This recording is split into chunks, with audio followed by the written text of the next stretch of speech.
l'expérience de Joseph. Parce que Joseph a été fidèle à Dieu. Eh bien, il a été jeté en prison. Et il est intéressant de savoir que le chef de la prison était le ministre de la Justice de l'époque. Alors, il s'est senti bafoué par Joseph. Bafoué. Trahi. Et on peut deviner les sentiments qu'il avait pour Joseph.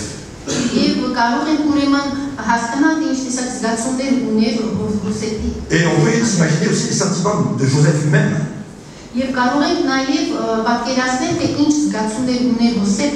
C'était tellement injuste. Tout ce qu'il a pu endurer dans cette prison. Et il dit même à quelqu'un dans la prison, à un moment donné,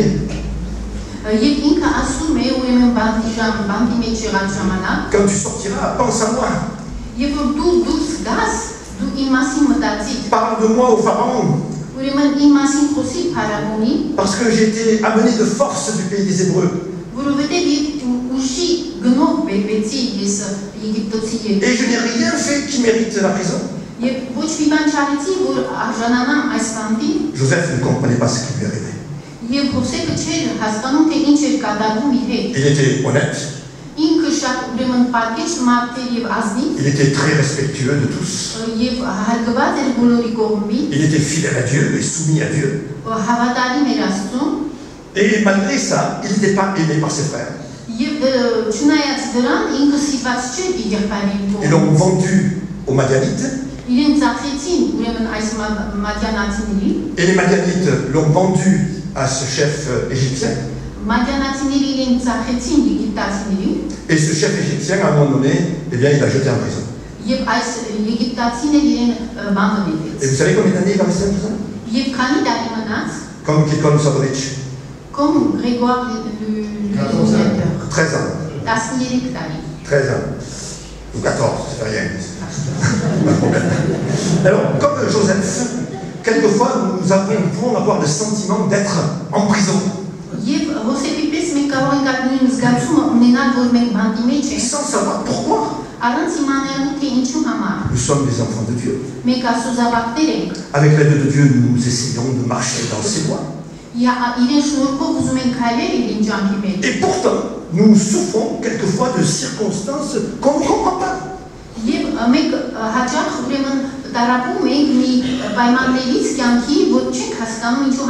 Alors on dit, mais Seigneur, c'est pas juste. Notre droiture, notre honnêteté,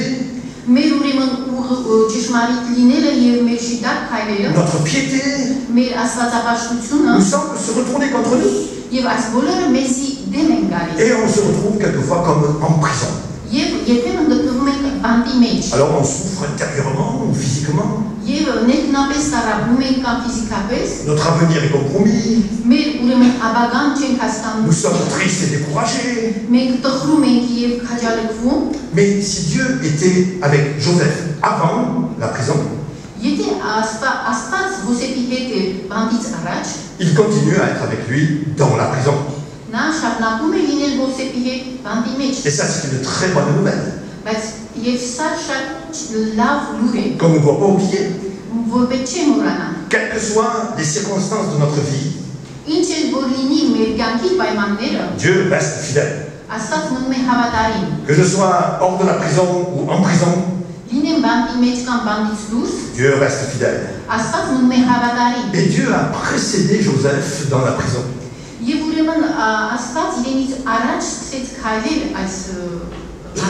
Lorsque nous considérons la vie de Joseph et les bénédictions,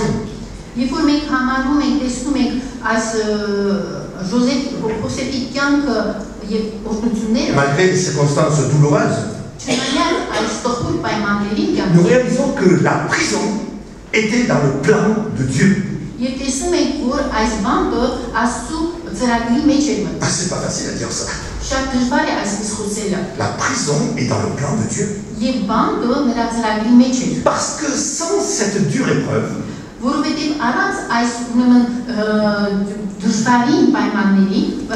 son père Jacob et sa famille n'auraient pas été sauvés. Israël n'aurait pas existé. Le Messie ne serait pas venu. Et le salut de l'humanité n'aurait pas été accompli. Tout cela a eu lieu parce que Joseph est entré en prison. Mais le problème, c'est que Joseph n'était pas conscient de cela. Et nous non plus. Comment est-ce que moi je peux penser que ma prison est dans le plan de Dieu? Que les épreuves que je peux avoir dans ma vie,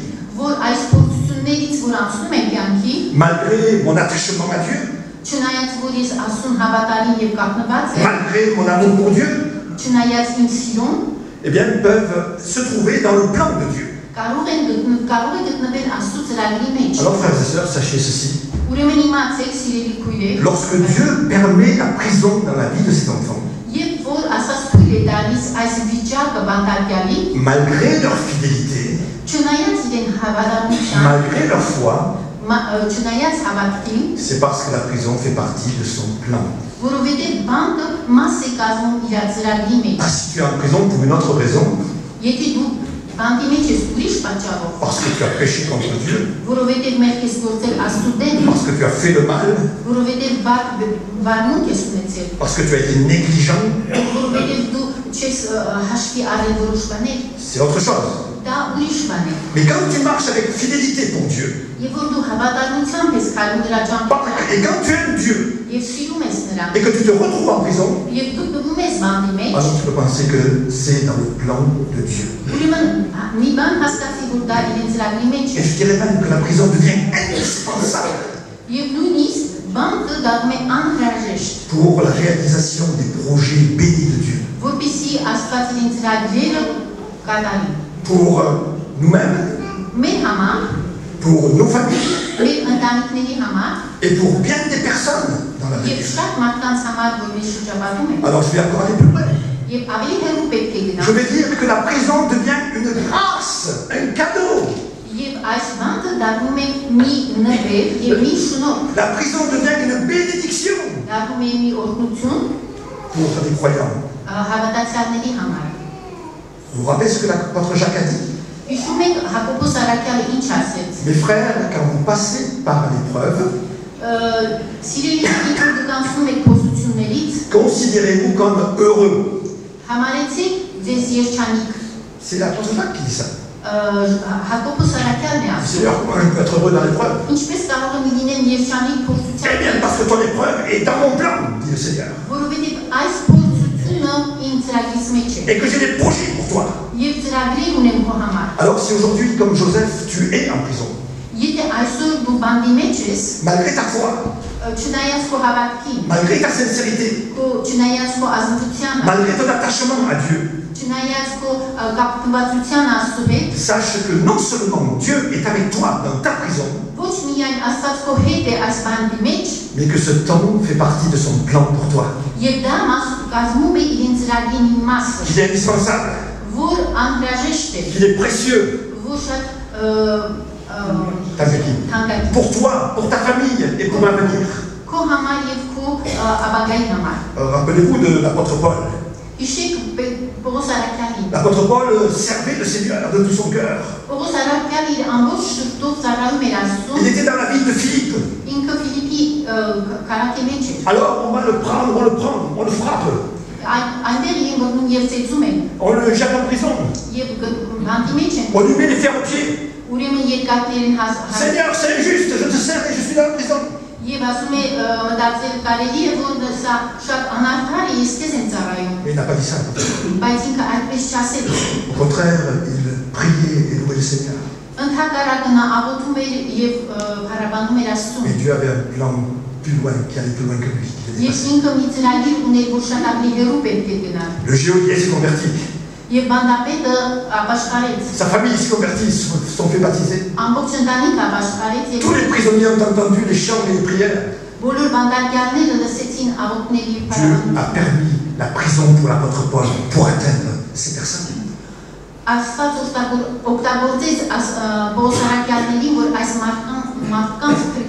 Mais il faut dire aussi que Dieu va bénir Joseph dans sa prison. Le texte nous dit que l'Éternel fut avec lui et il témoigna sa bonté. Et le chef de la prison lui a confié des responsabilités. Et il va être bon envers lui. Joseph est en prison, mais Dieu veille sur lui. Dieu prend soin de lui. Dieu va alléger sa peine. Dieu va le consoler. Jésus était avec Daniel dans la fosse au lion. Et Jésus était avec les 3 amis de Daniel dans la fournaise ardente. Lorsque tu es dans la prison, Jésus est avec toi. Et Jésus va t'encourager. Et Jésus va te consoler. Et il va te fortifier. Mais dans la prison, Joseph va avoir une tâche qui va lui être confiée par Dieu. Il prenait soin des détenus qui étaient avec lui. Lorsque ces 2 fonctionnaires de l'État sont venus en prison,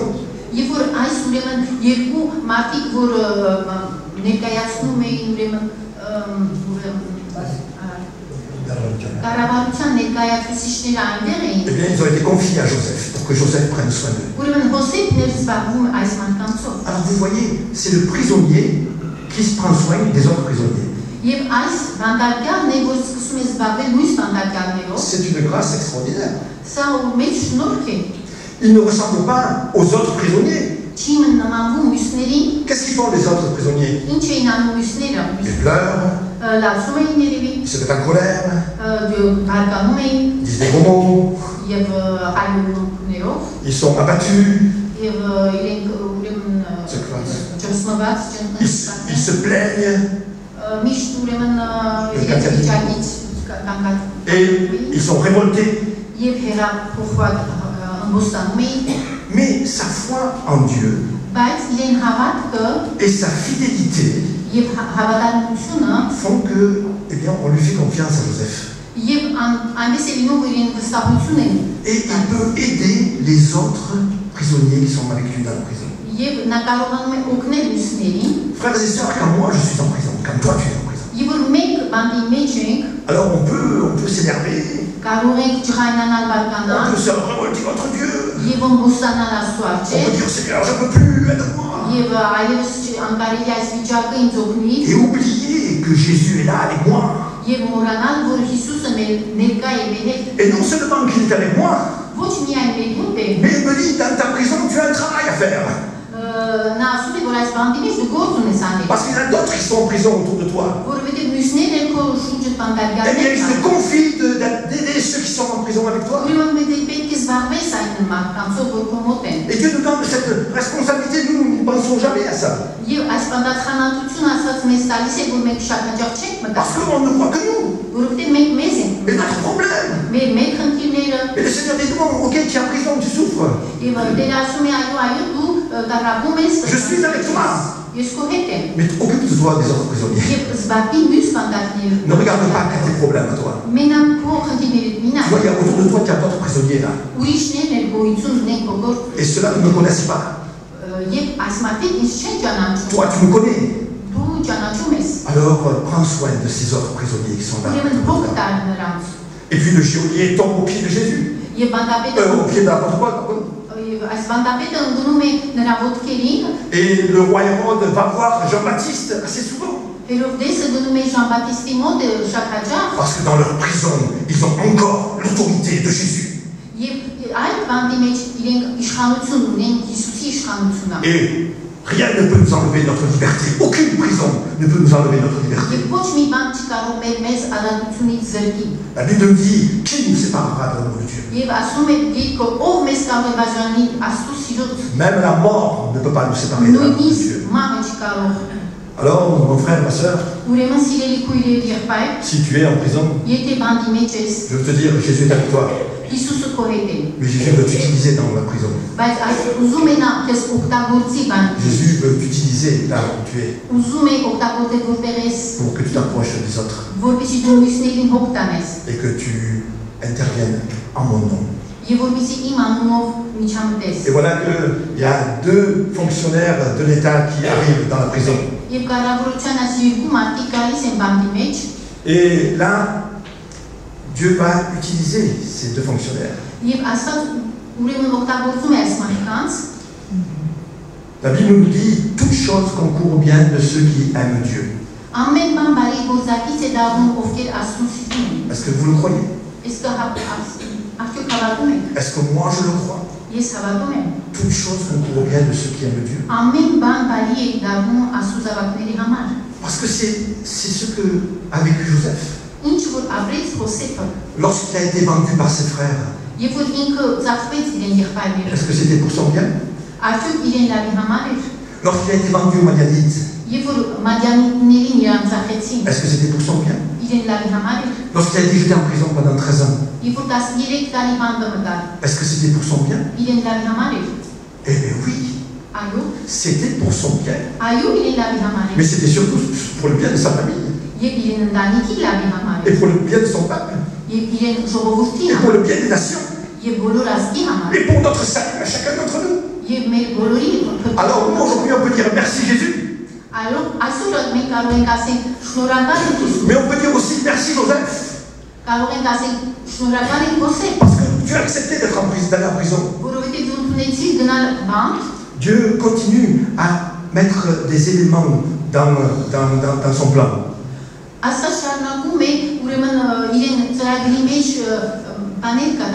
Et voilà qu'à un moment donné, Dieu va donner des songes à ces deux hommes. L'un était celui qui servait le vin au roi. Et l'autre qui apportait le matin les pains au chocolat. Alors, et qui va interpréter les songes? Et Joseph est là. Joseph va interpréter les songes. Et il va intervenir, Joseph. Et il va trouver, Dieu continue à faire son œuvre. Dieu permet que des gens proches du roi s'approchent de lui, soient jetés en prison.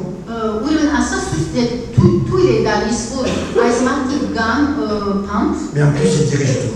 Et bien, Dieu exerce la même chose pour chacun d'entre nous, la même puissance pour chacun d'entre nous.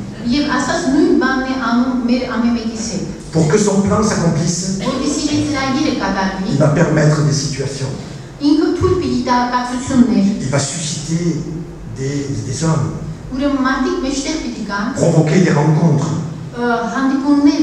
Il n'y a pas de hasard. Le hasard n'existe pas. Dieu dirige toutes choses pour ses enfants. Et toutes choses concourent bien de ceux qu'il aime. Et même les choses qu'on ne comprend pas. Même celles qui nous font du mal. Même la haine d'un proche. C'est la raison pour laquelle il est important de rester confiant. De continuer à rester fidèle. Malgré les circonstances difficiles. Et de continuer à servir Dieu. Et lorsque Joseph voit ces deux hommes interprètent les songes, Joseph se dit, waouh, Dieu répond à ma prière. Moi j'interprète les songes. Et celui qui va être sauvé, un des deux, c'est un proche de Pharaon. Et il va pouvoir parler de moi au Pharaon. Et là, Joseph est en train de voir que Dieu répond à ses prières.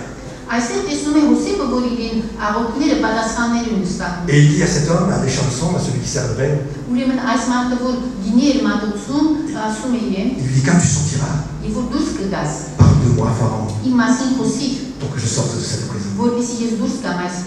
Dieu était en train d'intervenir en sa faveur.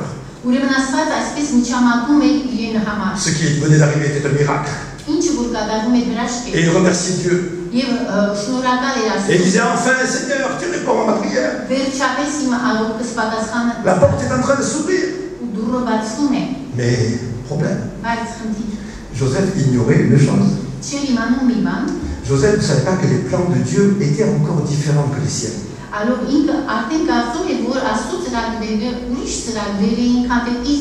Lui se voyait déjà sortir de prison, rentrer dans son pays, faire la fête avec son père et ses frères. Mais Dieu pensait différemment. Parce que le plan de Dieu allait plus loin que seulement de libérer Joseph de sa prison.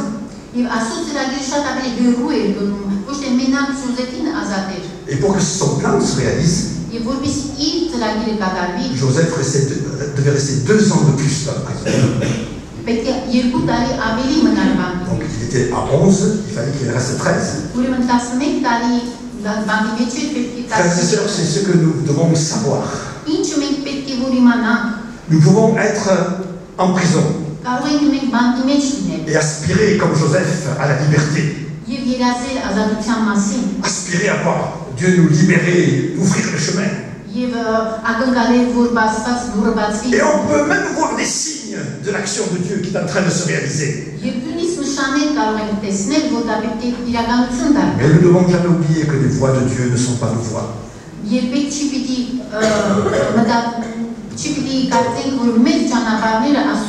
que malgré ce qu'on pense, le temps de prison peut se prolonger encore un peu.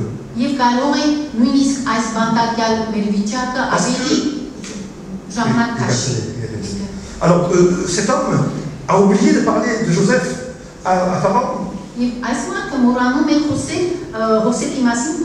Joseph pensait, tous les signes étaient là, pensait que c'était là, que Dieu était en train d'intervenir pour le libérer.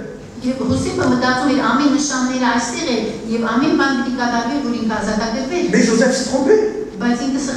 Seigneur, pourtant il y avait des signes. Tu m'as parlé. Mais ce n'était pas encore le temps de Dieu. Parce que si Joseph avait été libéré à ce moment-là, le dessein de Dieu ne se serait pas accompli. Le salut de sa famille et le salut de l'humanité. Frères et sœurs, si Dieu n'intervient pas au moment où l'on pense que c'est le moment,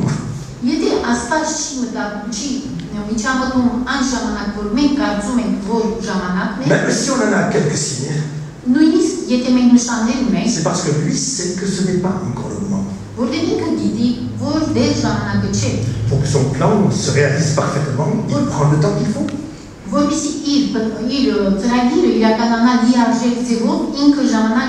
Pour que nous puissions recevoir toutes les bénédictions qu'il prend le temps qu'il faut.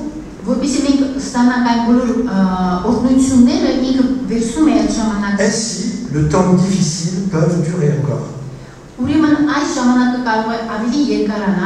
La prison peut se prolonger encore un peu. La délivrance peut tarder. Frères et sœurs, tout cela n'est pas inutile. Sachez que la prison n'est pas quelque chose d'inutile. Parce que le temps favorable va arriver.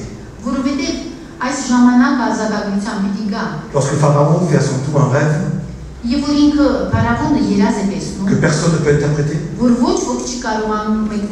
alors on appelle Joseph. Joseph est libéré. Il devient la personne la plus importante après Pharaon à l'Égypte. Et en même temps, il devient l'instrument d'un grand salut.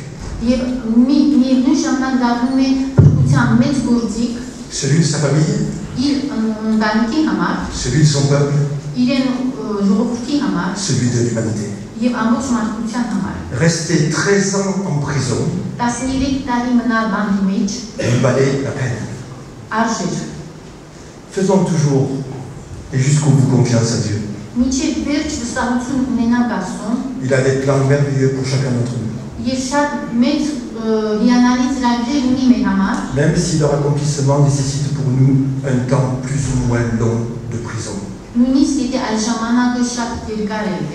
Alors que la parole de Dieu nous encourage ce matin. Si tu es en prison aujourd'hui, ça peut encore durer. Mais ce n'est pas le plus important.